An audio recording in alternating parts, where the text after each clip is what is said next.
안녕하세요. 저는 자영업을 하는 40대 여성입니다. 익명을 유지하기 위해 자세한 인적사항을 알리지 못하는 걸 이해해주세요. 평소 손님이 없으면 혼자 가게를 지키는 제가 가게에서 심심할 때 뭘 할까 싶어 뒤져보다가 얼마 전에 우연히 이 채널을 알게 되었어요. 사연을 들어주신다는 곳이 있다는 걸 알고 제 사연을 보낼지 말지 엄청나게 고민을 했죠. 그러다가 결심을 내렸으면서도 지금도 누가 절 알아볼까 걱정하며 사연을 적고 있네요. 내가 잘못한 게 없는데도 왜 괜히 두려운 기분이 드는지 모르겠지만 아무래도 제가 겪은 일이 흔한 일은 아니어서 그런다 싶습니다. 생각해보면 제 인생 자체가 보통 사람들이랑 남다른 부분이 많은 게 아닌가 싶기도 하네요. 어려서 아빠도 모르고 자랐던 것부터 결혼을 2번이나 했다는 것도 흔한 일은 아니겠죠. 자랑할 것도 아닌 기구한 제 인생 얘기를 하려고 사연을 보낼 결심을 했던 건 아니지만 막상 이야기를 시작하려니 제 이야기를 자연스럽게 하게 되네요. 어쩌면 굴곡진 저의 인생살이 때문에 제가 그런 사건 사고에 엮이게 된 게 아닌가 싶기도 합니다. 엄마는 돌아가시는 그날까지 자세한 사정을 이야기하지 않으셨지만 저는 처음부터 아버지 없이 태어난 아이였어요. 엄마는 여자 혼자 살기 힘든 그 시절에 미혼모로 저를 낳으셨고 저 하나 키우겠다고 참 고생을 많이 하셨습니다. 엄마는 남편도 친정도 없었고 그래서 제게는 엄마가 유일한 가족이었습니다. 어릴 때는 저도 미혼모니 그런 것을 자세히 알지 못했어요. 그냥 다른 친구들과 다르게 집에 아버지가 계시지 않고 엄마랑 단둘이 산다는 것, 가난한 엄마는 일을 하기 위해 늘 바쁘시다는 것 정도였죠. 그래서 저는 어릴 적부터 늘 외로웠어요. 날 때부터 외로움을 달고 태어난 것처럼 외로움은 제 인생에서 뗄 수 없는 숙명이었고 고칠 수 없는 고질병 같은 것이었습니다. 그런 제게 엄마는 세상의 전부나 마찬가지였습니다. 엄마는 제게 보호자이자 친구이자 동반자였고 저는 성인이 된 후로도 엄마와 늘 가깝게 지냈어요. 그때는 엄마만 있다면 애인이나 친구가 없어도 괜찮을 것 같았죠. 사실 저한테는 결혼이라는 게 그리 와닿지가 않았었어요. 저희 엄마도 남편 없이 미혼모로 자식을 키웠고 쉽지 않았을 그 고생을 너무 잘 알았던 제게 결혼은 당연히 부담스러울 수밖에 없었을 겁니다. 더군다나 롤모델이 될 만한 가정 환경도 없었고요. 그래서 저는 결혼에 대해 깊이 생각해보지 않았고 결혼에 크게 안달하지도 않는다 생각했었습니다. 그냥 이대로 엄마 모시며 잘 살아가면 될 거라 생각했죠. 제가 어릴 적에는 엄마가 혼자 고생하셨으니까 이제는 내가 엄마 대신 돈 벌어서 못다한 효도라도 하고 살아야겠다 생각했는데 안타깝게도 저는 엄마에게 효도 한번 할 기회도 없었습니다. 제가 20대 중반이 되었던 어느 날 엄마가 갑작스럽게 암으로 돌아가셨거든요. 형편이 여의치 않아서 남들처럼 매년 건강검진 받지 않았던 게 문제였는지 엄마에게 병이 생긴 걸 너무 늦게 알았습니다. 분명 많이 아프셨을 텐데도 항상 참기만 하며 살던 엄마라 그런지 아픈 내색도 안 하셨더라고요. 그래서 한참 나중에서야 엄마의 병을 알고 얼마나 많이 후회하고 힘들었는지 몰라요. 늦었지만 희망을 가지고 치료하려 했지만 이미 암은 퍼질 대로 퍼져 있었고 치료는 별다른 진전이 보이지 않았죠. 보험도 제대로 없어서 그동안 벌어둔 돈을 전부 엄마 병원비에 쓰고도 결국 엄마는 1년 반 만에 떠나셨습니다. 그렇게 저는 완전히 고아가 되고 말았어요. 유일한 제 가족이고 저의 전부였던 존재가 사라지자 저는 방황을 할 수밖에 없었습니다. 엄마 없이 내가 왜 살아야 하는지, 뭘 위해서 살아야 하는지 알지 못했죠. 그런 와중에 저는 한 남자를 만나게 되었습니다. 그 사람은 혼자인 저를 무척이나 챙겨주며 다정하게 굴던 사람이었어요. 원래 사람은 가장 힘들고 약할 때 마음을 쉽게 연다고 하잖아요. 그때 제가 딱 그랬거든요. 엄마가 돌아가시고 도통 마음둘 곳 없이 매일 술로 외로움을 달래던 제게 따뜻한 말과 위로로 저를 챙기는 그 사람은 은인이나 다름없었습니다. 그렇게 저는 20대 중반 나이에 처음으로 연애라는 것을 하게 되었고, 저희는 몇 년의 만남 끝에 결혼까지 약속하게 되었습니다. 결혼 같은 건 생각해 본 적 없던 제가 결혼을 결정할 만큼 저는 그 사람을 참 많이 사랑했어요. 무조건 행복하게 해주겠다는 남편을 믿고 결혼까지 하게 되었지만 저의 결혼 생활은 처음부터 호락호락하지 않았습니다. 남편은 좋은 사람이었지만 시댁에서 저를 못마땅해 하셨거든요. 어디 치애비가 누군지도 모르는 게 우리 아들을 넘봐. 이 결혼 못하니까 다시는 찾아오지도 마. 처음 인사를 드리러 갔을 때 그런 소리를 들었으면 제가 먼저 마음을 접었어야 하는데, 그때는 내가 고아인 게 잘못이라며 시댁에서 걱정하시는 게 당연한 거라 생각하며 어떻게든 견뎌보려고 생각했어요. 사랑하는 남편을 위해서라면 그런 고통도 다 견딜 수 있을 거라 생각했거든요. 하지만 처음부터 저희 결혼을 반대하시던 시댁에서는 그 후로도 저를 며느리로 인정하지 않으셨습니다. 시누이며 시어머니며 다들 제가 당신 동생 아들 앞길 망치러 온 악녀인 것처럼 말씀을 하시더라고요. 처음에는 사랑을 믿고 남편을 보며 견디던 저도 계속된 괴롭힘에 점점 힘들어질 수밖에 없었습니다. 처음 자신했던 그 모습은 어디 갔는지 결국 결혼 생활 3년 만에 이혼을 결심하게 되었죠. 제가 이혼을 결정했던 건 더 이상 참지 못했던 제 탓도 있었지만 저 때문에 같이 고통받는 남편 때문이었어요. 둘 다 매일 고통받고 더 이상 웃을 일이 없는데 그 결혼을 유지해서 뭐하나 싶더라고요. 남편과 협의 이혼을 하며 짧은 저의 결혼 생활은 막을 내리게 되었고, 저는 30대 이혼녀가 되어 다시 혼자가 되었습니다. 막상 이혼을 하고 나니 그동안 의지했던 전남편 생각에 다시 달려가고 싶기도 했지만, 이듬해 그 사람이 다른 여자와 결혼을 해서 가정을 꾸렸다는 소식을 듣고는 영영 마음을 닫게 되었죠. 그때 전남편의 재혼 소식을 들으며 정말 많이 울었던 것 같아요. 나도 고아이고 싶어서 고아인 게 아닌데 그런 이유로 내 가정조차 지키지 못했다는 게 억울해서 정말 죽고 싶은 심정이었죠. 그 후로 저는 평생 혼자 살기를 자처하며 외롭게 지낼 수밖에 없었습니다. 그러다 나이를 먹어가며 장사를 시작하게 되었고, 어느새 10년차 자영업자가 되어 그럭저럭 제 몫은 해나가고 있었어요. 장사를 해서 큰돈을 만진 건 아니지만 그냥 아플 때 마음 놓고 병원 가고 돈 걱정 없이 저 혼자 건사할 정도는 벌게 되었죠. 이제 내 인생에 결혼은 없다 싶어서 평생 혼자 살 생각에 노후 준비를 위해 차곡차곡 돈을 모아갔습니다. 걱정 없이 장사가 잘 된 덕분이었죠. 장사가 꾸준히 되는 게 다 가게 위치 덕분이라는 생각에 오래도록 한자리에서 장사를 하고 싶었지만 가게가 있던 건물이 재건축을 하게 되어 어쩔 수 없이 가게를 비워야 했죠. 결국 동네까지 옮겨 다른 곳에 가게를 차리게 된 저는 새로 들어갈 가게의 건물주 아들이라는 성철 씨를 만나게 되었습니다. 유난히 시세보다 저렴한 월세에 가게를 보러 갔더니 권리금도 없다는 말에 그날 바로 계약을 하기로 했죠. 그때 건물주인 어머님 대신 나왔던 게 바로 성철 씨였습니다. 안녕하세요. 제가 건물주 아들입니다. 저희 어머니가 얼마 전에 뇌수술을 받으시고 거동을 못하셨어요. 제가 대신 계약을 하러 나왔습니다. 아, 예, 그러시구나. 그럼 위임장 가져오셨죠? 예, 그럼요. 여기 가족관계 증명서랑 어머니 신분증이랑 인감도장이에요. 집주인을 뵙지 못한 게 마음에 걸렸지만 원래 나이 드신 집주인들은 가족분들이 대신 계약을 하는 경우들도 많고, 가족관계 증명서에 집주인 어르신의 신분증과 인감도장까지 확인했으니 다른 걱정은 하지 않았습니다.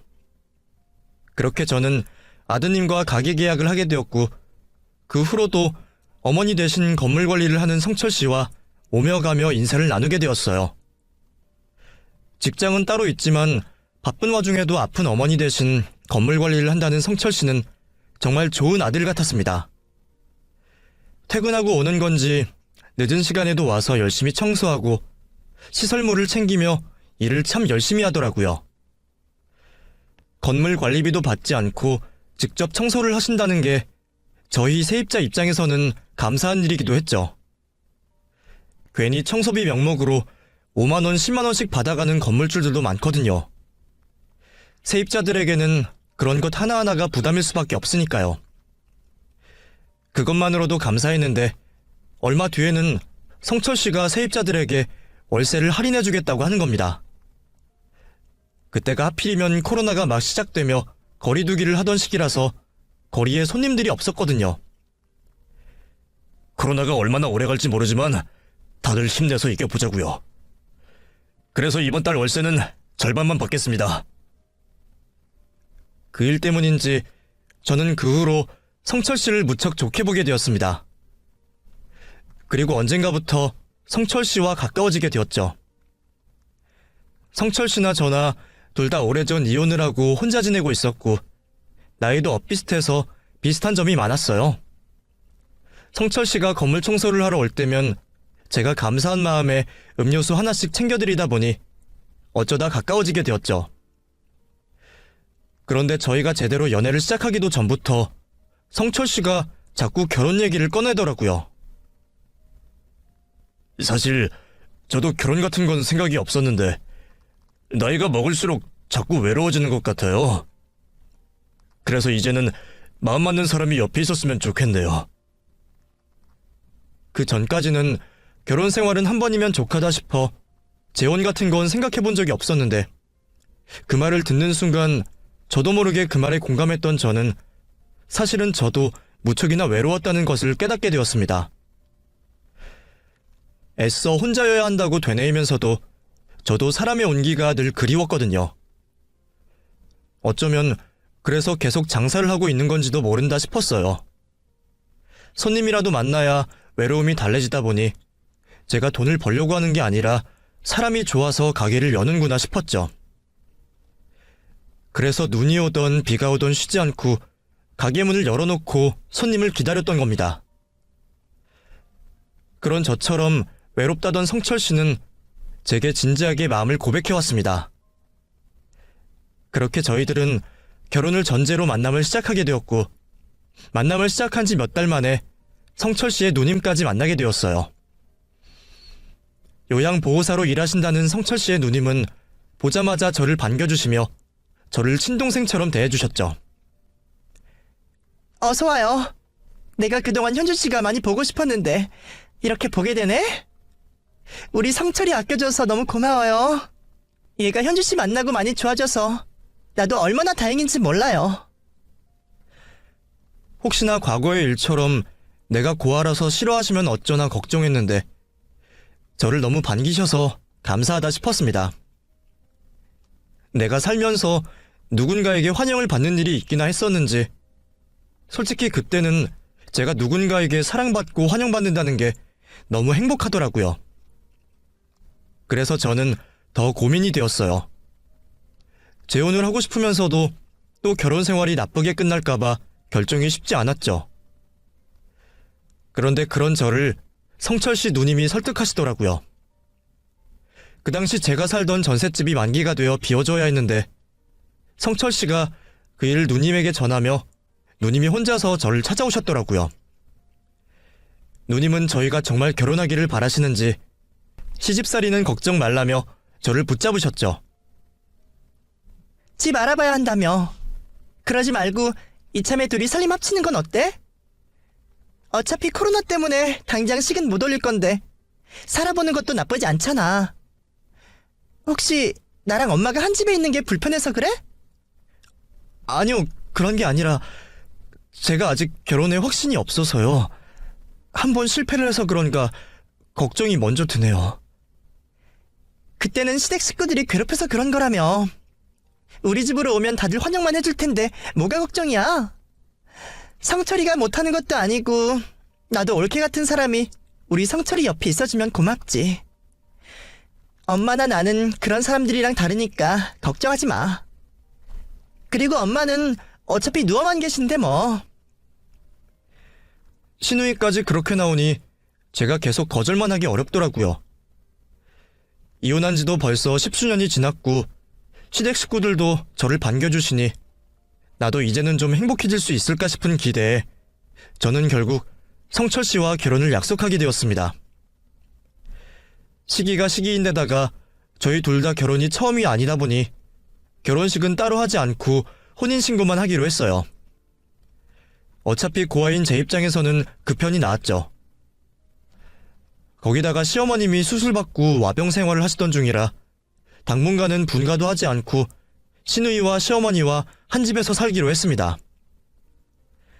그렇게 처음으로 시어머니를 뵙게 되었죠. 쓰러지시면서 뇌 쪽에 큰 수술을 받으셨다는 어머니는 한눈에 보기에도 상태가 좋지 않아 보이셨습니다. 침상에 누워 거의 잠들어 계시는데 깨어 계실 때도 눈을 떠서 저를 보기는 하시지만 인지를 못하시는 것 같았거든요. 어머니가 수술을 받고서 거의 움직이질 못하셔. 말도 못하시고 인지 능력도 많이 떨어지시는 것 같아. 그래서 거동 못하시고 가끔 우리가 휠체어에 태워서 산책만 해드리고 그 정도야. 밥도 거의 못 드셔서 영양제로 섭취를 하셔야 하고 아무래도 심각한 상태지. 그래도 누나가 직접 챙기고 싶다고 해서 집에 모시는 거야. 그런 시어머니의 케어는 전부 시누이가 하고 있다고 들었습니다. 자식으로서 아픈 어머니 병원에 보내는 건 도리가 아닌 것 같다며 요양보호사 일을 하는 시누이가 전문적으로 어머니를 챙기더라고요. 매 시간 약을 챙겨드리고 식사 역시 시누이가 직접 먹여드리는 듯 했죠. 시집살이 당할 일은 없을 거라고 하더니 저한테 일절 시어머니 관련된 일을 시키지 않으시더라고요. 그래서 아무리 바쁜 상황에도 꼭 시누이가 직접 어머니를 챙겨드리는 거죠. 그렇다고 제가 같은 식구로서 아무것도 안 하고 가만히 있을 수만은 없었어요. 이상하게 어머니를 보면 돌아가신 저희 엄마 생각이 났거든요. 두 분은 닮은 구석도 없으신데 왜 시어머니를 보고 엄마 생각이 났는지 모르겠지만 저는 괜히 시어머니를 챙겨드리고 싶었습니다. 그래서 저는 식구들이 없을 때 가끔씩 시어머니를 챙겨드리곤 했습니다. 세수도 해드리고 심심하실까봐 옆에서 말동무도 해드리곤 했죠. 텅 빈 동공을 보고 있으면 어머니가 제 이야기를 듣고 계시는지 알 수는 없지만 그 옆에서 떠들다 보면 괜시리 제 마음이 편해지곤 했습니다. 말도 통하지 않는 사이인데 이상하게 어머니 곁에서는 제가 위로를 받는 기분이었어요. 그런데 왜 그러는지 남편이나 형님은 제가 어머니와 있는 걸 별로 좋아하지 않는 것 같더라고요. 올케, 내가 올케 결혼시킬 때 한 얘기가 있는데 자꾸 그러면 내가 뭐가 돼? 엄마는 내가 챙긴다니까? 왜 괜히 시키지도 않은 일을 해서 사서 고생을 해? 저도 제가 좋아서 하는 거예요.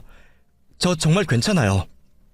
어머니 매일 누워만 계시면 심심하실 텐데 싶어서 그냥 말동무 정도 해드리는 건데요, 뭐. 당신이 그래봤자 어머니 듣지도 못하실 텐데 뭐하러 그래. 당신도 일하고 오느라 피곤할 텐데 집에 오면 그냥 쉬어. 괜히 어머니 신경 쓸 필요 없어. 그래, 올케가 자꾸 그러면 내가 부담스러워. 괜히 사람 마음 불편하게 하지 말고 어머니 일에는 신경 쓰지 말아줘. 저를 걱정해서 그러는 건 알겠지만 또 뭘 그렇게까지 염려를 하실까 싶더라고요. 그러고 보면 저는 가끔 형님과 남편이 좀 너무하다 싶을 때가 있기도 했습니다. 매 시간마다 약을 챙기고 밥을 챙기는 건 빠짐없이 하면서도 다들 어머니와 대화는 나누지 않더라고요. 남편은 어차피 못 들으실 텐데 말해서 뭐하냐며 대수롭지 않게 얘기했죠. 답답하지 않으실까 싶어서 나들이라도 시켜드리자고 하면 형님은 감기 걸리신다, 코로나가 위험하다 하며 산책조차 시켜드리지 않았습니다. 너무하다 하다가도 또 얘기를 들어보면 틀린 말도 아닌지라 저도 그러려니 하게 되었죠. 그렇게 제가 그 집에 들어간 지 몇 달이 지났고 저도 시댁살이에 적응하던 어느 날이었습니다. 그날은 평소랑 다르다면 다른 날이었죠. 건강 하나는 자부해서 아픈 일 별로 없던 제가 몇 년 만에 몸살을 앓게 되었거든요. 평소라면 자영업을 하는 제가 다른 식구들보다 일찍 나가야 했을 텐데 그날은 일어날 시간이 한참 지나도록 일어나지를 못했습니다. 찾아올 사람이 없는 날에도 매일 가게 문을 여는 게 손님들과 저의 약속이라 생각하며 어겨본 적 없는 저였는데 오랜만에 제대로 몸살이 난 건지 그날은 저도 도저히 가게를 열 사정이 되지 못했습니다. 결국 오늘은 하루 쉬어야겠다 생각하고 출근을 포기하게 되었죠. 당신 많이 아파? 오늘 가게 못 나가는 거야? 아무래도 오늘은 좀 쉬어야겠어. 진짜 꼼짝을 못하겠네. 그럼 그냥 집에 있으려고? 그래야지. 미안해 여보. 오늘은 밥 못 챙겨주겠다. 냉장고에 반찬 있으니까 대충 꺼내 먹고 갈래? 그래야지. 근데 진짜 집에 있으려고? 그럼 내가 어디 있겠어. 아픈 사람이 집에 있는 게 당연한 게 아닌지 남편은 자꾸 제게 집에 있을 거냐 묻더라고요. 많이 아프면 병원이라도 가는 게 좋지 않겠어? 내가 출근하면서 데려다 줄게. 같이 병원 가자. 병원? 몸살로 무슨 병원을 가. 병원 가봤자 링거나 놔줄 텐데. 그런 거 소용없어. 그냥 약 먹고 한숨 푹 자고 나면 괜찮아질 거야. 아무래도 요즘 장사한다고 무리해서 그런 것 같아. 나도 나이 든 걸 생각했어야 하는데 젊은 시절이랑 똑같은 줄 알고 너무 몸을 혹사시켰네. 나 원래 몸살 나면 푹 자고 일어나면 괜찮아져. 그냥 집에서 쉬면 괜찮아. 그래도 집에 아무도 없는데 혼자 있다가 큰일이라도 나면 어쩌려고. 내가 걱정돼서 그러는데 차라리 병원에 입원이라도 하는 게 어때? 정말 괜찮다니까. 병원은 시끄럽고 그냥 집에서 좀 쉬고 싶어. 저도 40여 년 이 몸뚱이로 살아왔으니 제 몸이야 제가 잘 알고 몸살로 병원을 간다 한들 큰 차도도 없기에 그냥 집에서 쉬겠다고 하는데도 남편은 잘 아프지 않던 제가 아파서 그런지 아니면 아픈 사람이 집에 있는 게 걱정이 되는지 자꾸 몸살로 병원에 입원을 하라는 말까지 하며 걱정을 하더라고요. 거동 못하시는 시어머니는 집에 혼자 잘 두는 사람이 내가 몸살 좀 났다고 저렇게까지 걱정을 하는 걸 보니 남편이 나를 그렇게 사랑하나 싶은 생각까지 들었죠. 그래도 너무 유난은 떨고 싶지 않은 생각에 저는 몸살약이나 하나를 먹고 푹 자다가 일어나기로 생각했습니다. 보통은 그러면 금방 몸이 좋아지거든요. 주방에서 겨우 약을 챙겨 먹고 방으로 들어와 눈을 붙이려니 거실에서 남편과 시누이가 저를 걱정하는 말소리가 들렸습니다. 정말 괜찮은 건 맞아? 차라리 입원을 시키지. 말해봤는데 곧 죽어도 싫대. 그냥 자고 일어나면 될 거라고 방금 약 먹고 들어갔어. 혹시 어머니는 괜찮겠지? 그래, 그럼 어쩔 수 없지. 너무 강요해도 그렇긴 하니까. 어머니도 좀 전에 약 드렸으니까 아마 별일 없을 거야. 저를 걱정하는 남편과 신우의 말소리를 자장가 삼아 저는 금세 잠이 들었습니다. 평소에 약을 잘 먹지 않아서 그런지 약발이 유난히 잘 들더라고요. 덕분에 저는 꿈도 꾸지 않고 푹 잠에 빠져 있었죠. 잠결이었지만 밖이 조용한 게 다들 출근을 한 것 같았고 늘 그렇듯 시어머니도 미동 없이 방 안에 누워 계시는 듯 했습니다. 그런데 얼마나 시간이 지났을지 갑자기 밖에서 우당탕하는 소리가 들리는 겁니다. 그 소리를 듣고 저도 잠에서 깨게 되었죠. 잠결에 듣기는 했지만 아무래도 집안에서 들리는 소리 같은데 식구들은 다 출근한 와중에 이 집에서 웬 소리가 나는 걸까 싶었습니다. 평소였다면 곧장 나가서 소리의 출처를 확인했겠지만 몸살을 앓던 저는 귀찮음을 이기지 못해 계속 누워만 있었죠. 아마 뭔가 물건이 떨어졌나 보다며 대수롭지 않게 생각하면서 말이에요. 다시 잠에 빠지려 선잠을 자던 순간 꿈인지 뭔지 누가 제 침대맡에 서 있는 기분이 들더라고요. 너무 놀라서 눈을 번쩍 떴더니 그곳에는 다름 아닌 시어머니가 서 계셨습니다. 결혼하고서 어머니가 누워 계시는 모습만 봤던 저는 그게 당연히 꿈인 줄만 알았어요. 아파서 혼자 거동을 못하시는 시어머니가 서 계신다니 말도 안 된다 생각했죠. 너무 선명하기는 했지만 약기운의 제정신이 아닌 내가 지금 꿈을 꾸는구나 싶었던 저는 그대로 다시 잠을 청하려 했습니다. 그런데 그 순간 어머니가 제 팔을 잡고 저를 깨우시더라고요. 아가씨, 좀 일어나 봐요. 뇌수술을 받아 말을 못하신다던 시어머니가 또렷한 음성으로 저를 부르시는 소리에 저는 깜짝 놀라 잠에서 깨어날 수밖에 없었습니다. 너무 놀랐는지 약기운도 이겨내고 정말 잠이 확 깨어나며 시어머니가 제 팔을 붙들고 계시는 감각이나 귓전에 울리는 말소리가 또렷이 느껴지는데도 이게 있을 수 있는 일인지 싶더라고요. 어머니? 정말 어머니세요? 너무 놀란 나머지 마치 귀신을 보는 듯 시어머니를 되려 불러보기까지 했으니까요. 아가씨, 제발 나 좀 도와줘. 어? 근데 정신을 차리고 보니 시어머니가 저를 며느리라고 부르시는 게 아니라 아가씨라고 하시는 겁니다. 제가 마치 남인 것처럼 말이죠. 그동안 어머니가 말도 못하시고 누워 계신 건 맞지만 저를 눈으로 보고 제가 하는 말을 듣고 계시다고 생각했는데 벌써 몇 달째 같이 살던 저를 아직도 남처럼 부르시는 게 좀 이상하다 싶었어요. 내가 아직 어색해서 그러시나? 아니면 인지 능력이 떨어지셔서 그러시는지 별 생각을 다 하고 있었죠. 그런데 그 순간 어머니가 저한테 정말 놀라운 말씀을 하시는 겁니다.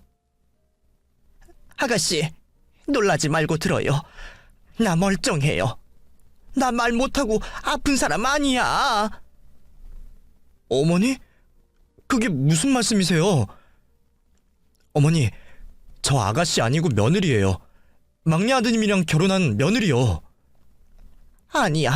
아니에요. 나는 아들이 없어. 나한테는 아들이 없다고. 아들이 없다뇨? 어머니, 혹시 정신이 흐릿하세요? 병원을 가야 하나? 잠시만요. 제가 남편한테 전화 먼저 할게요.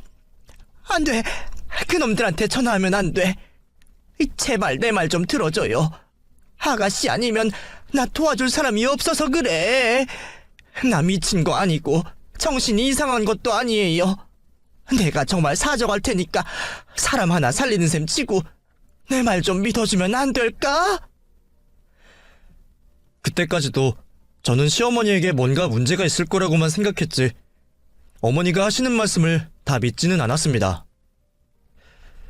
자식을 못 알아보시는 걸 보니 아무래도 연세가 있으시고 병력도 있으시니 치매나 인지능력 부족일 거라 생각했죠.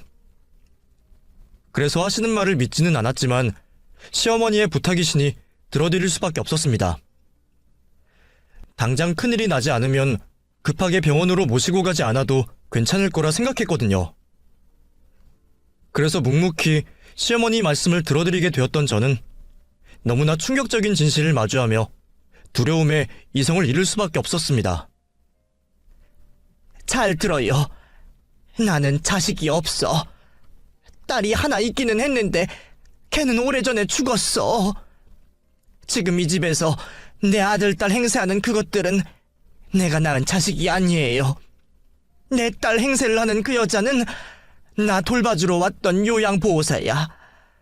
노인 도와주러 왔으면 좋은 마음으로 도와주다 갈 것이지. 언젠가부터 자꾸 내 돈을 탐을 내더라고.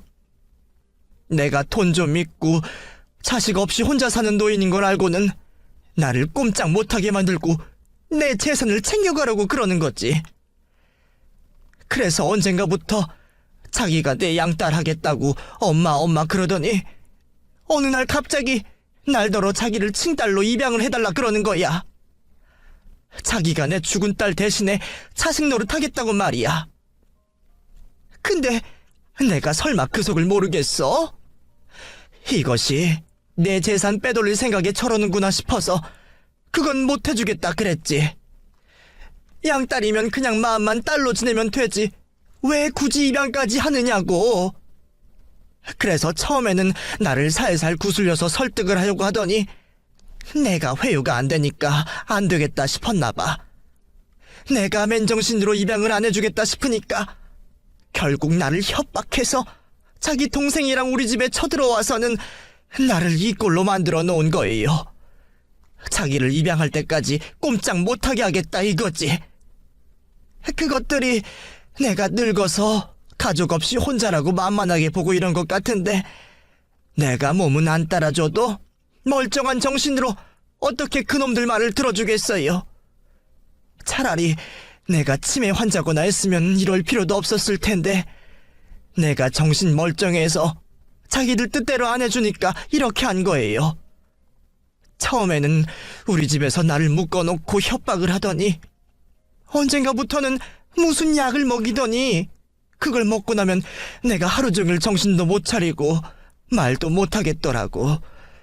나도 어디다가 말이라도 하고 신고해서 도움이라도 받고 싶었는데 약만 먹으면 아무것도 할 수가 없는 거예요.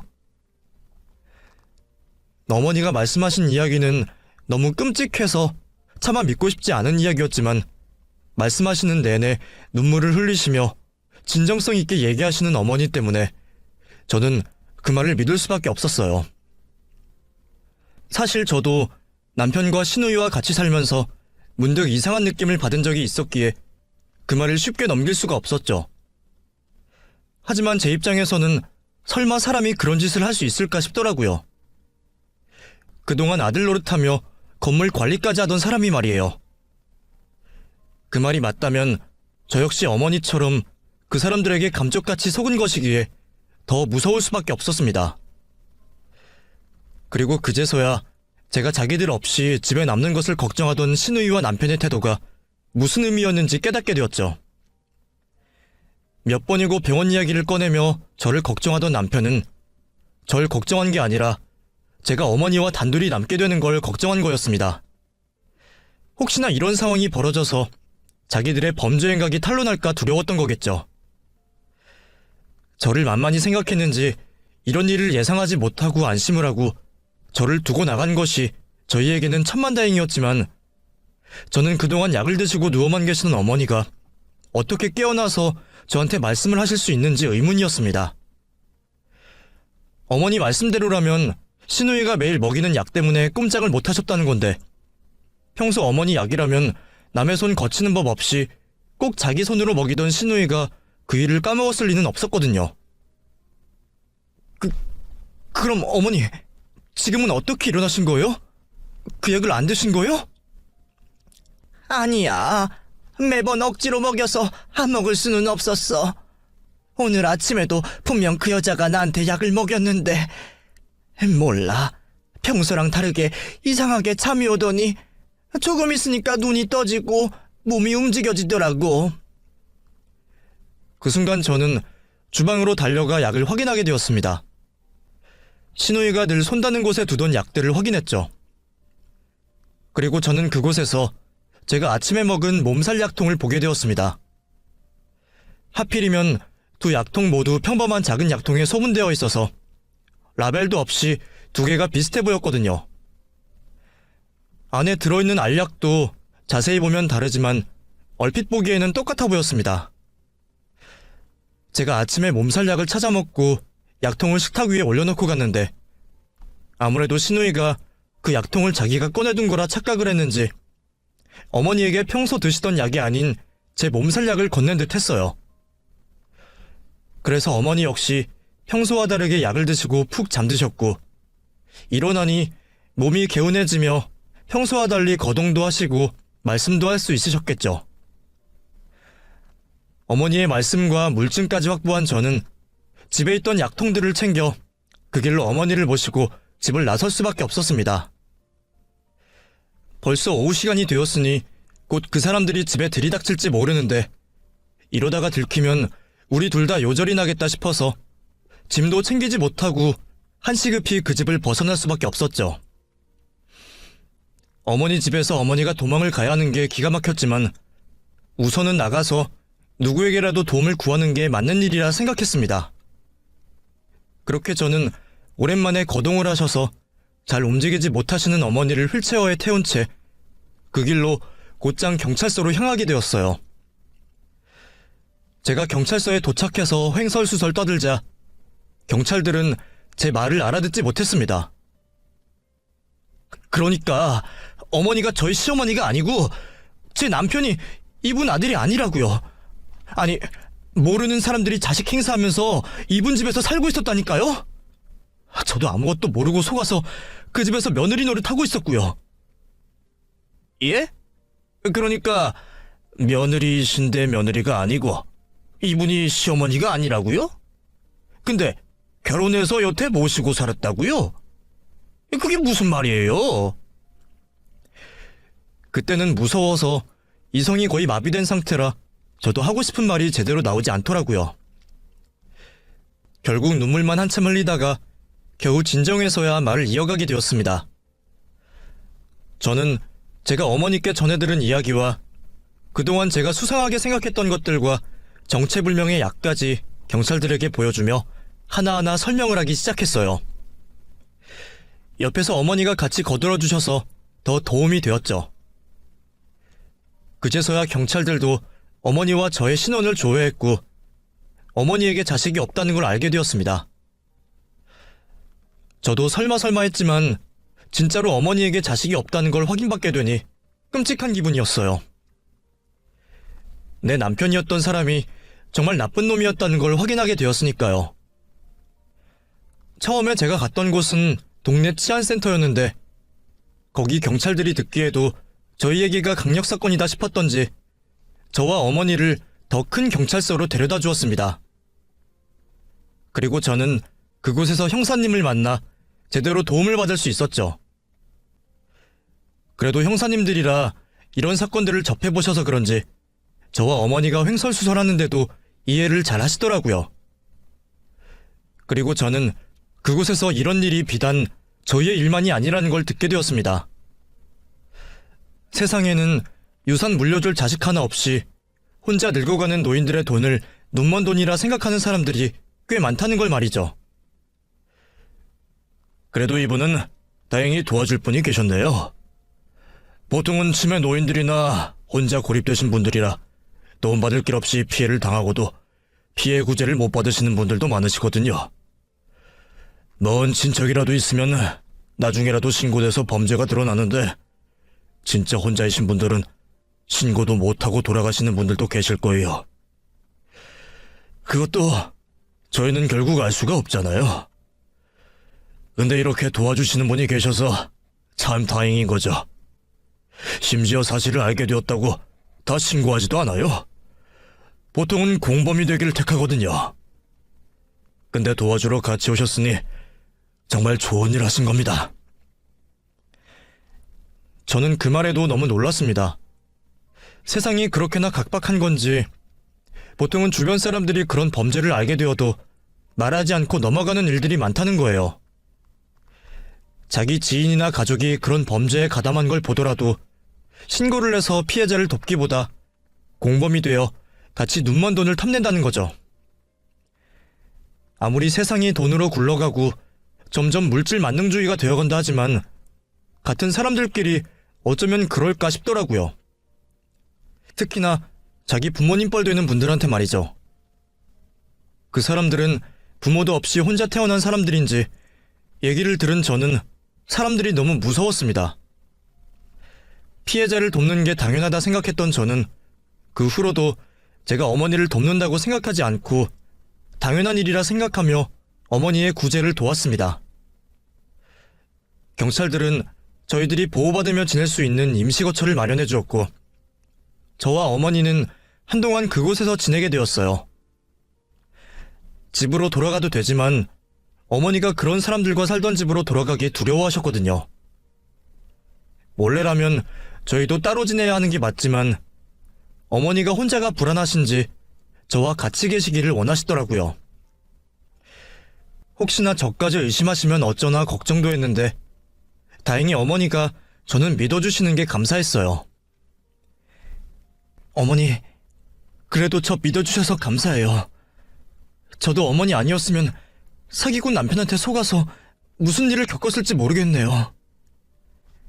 그럼 내가 다른 사람은 못 믿어도 아가씨는 믿지. 내가 약에 취해서 비몽사몽한 와중에도 아가씨가 나 많이 챙겨준 거 알아.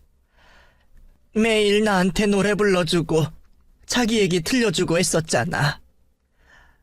일찍 엄마 잃고 고생했던 이야기도 다 기억이 나는데 그 얘기 들을 때는 정말 내가 벌떡 일어나서 대신 눈물을 닦아주고 싶더라고. 그러고 보면 우리 딸이 살아있었으면 딱 아가씨 나이 정도 되었을 텐데 말이야. 그래서 그런지 나는 아가씨야말로 내 딸처럼 느껴져. 한번 그런 일을 겪으셨으면 다른 사람에게 마음 열기가 어려우셨을 텐데도 어머니는 제 진심을 알아주시고 저를 믿어주셨어요. 그리고 서로 사랑하는 사람을 잃은 사람들끼리 연대를 하게 되었죠. 그 후 그 사기꾼 범죄자들은 구속수사를 받게 되었고 재판 끝에 결국 실형을 받게 되었습니다. 그 사람들이 벌인 짓은 문서 위조부터 사칭에 사기에 노인학대까지 너무나 많았지만 그중 사기죄와 폭행감금이 적용되어 7년의 실형을 선고받게 되었습니다. 한 사람의 목숨을 쥐고 흔든 죗값이 겨우 7년인가 싶지만 원래라면 그마저도 나오기 어려운지 형사님은 그나마 다행인 걸 하시더군요. 저도 그 사이 혼인 무효 소송을 하고 다행히 혼인관계가 정리되어 앞으로 그 인간을 다시 볼 일은 없었지만 너무 궁금하고 화가 나는 마음에 구치소에 있던 그놈을 찾아간 적이 있었어요. 남의 집에 기생충처럼 얹혀 살면서 그 와중에 결혼은 왜 하고 나를 그런 일에 왜 끌어들인 건지 묻고 싶은 게 참 많았거든요. 이유라도 들어야 속이 풀리겠다 싶어서 찾아갔지만 그놈은 결국 면회를 나오지 않았습니다. 몇 번을 더 찾아가고 편지까지 보냈지만 대답을 듣기는 어려웠죠. 그러다 나중에 형사분께 얘기를 듣게 되었는데 저는 그 말로 그놈의 꿍꿍이를 짐작할 수 있었습니다. 김성철 그놈, 이전에도 사기 전과가 있던 놈이에요. 그때도 자기랑 결혼하기로 한 여자한테 돈을 빌려가 놓고 안 갚아서 집행유예를 받았다가 집행유예 기간에 또 다른 여자한테 사기를 쳐서 결국 실형을 살았어요. 그놈이 현주 씨한테 무슨 이유로 접근했을지 모르겠지만 분명 좋은 쪽은 아니었을 겁니다. 그러니 당하기 전에 끝난 걸 다행이라 생각하세요. 그 말을 듣고 나니 저도 가슴이 철렁 내려앉더라고요. 그러고 보니 그놈이 제가 일하는 걸 무척 중요하게 생각했거든요. 잊을만 하면 가게 영업이 잘 되는지 물어오고 제가 얼마를 모아뒀나 궁금해했었죠. 남편이라 관심을 가진다고 하기에도 너무 집요하다 싶었지만 그때는 고생하는 와이프 대신 셔터맨이라도 되어주려고 그러나 싶었는데 그놈의 실체를 알고 나니 당연히 의심이 드는 거죠. 아마 제가 돈을 쓸 줄 모르고 저축만 하는 걸 알고 거의 배가 차기를 기다렸을지도 모르겠다 싶더라고요. 그러다 어느 날 제 배가 갈렸을지 모르는 일일 겁니다. 그 생각을 하니 제가 어머니를 도운 게 아니라 어머니가 저를 도왔구나 싶었습니다. 어쩌면 하늘에서 저희 두 사람을 일부러 만나게 해주신 게 아닌가 싶었어요. 그래서인지 저는 그 뒤로도 어머니를 도저히 혼자 둘 수가 없었습니다. 적지도 않은 나이에 그런 일을 당하셔서 제대로 회복하실지도 걱정이었고 혼자 식사는 잘 챙겨 드실지 염려되었어요.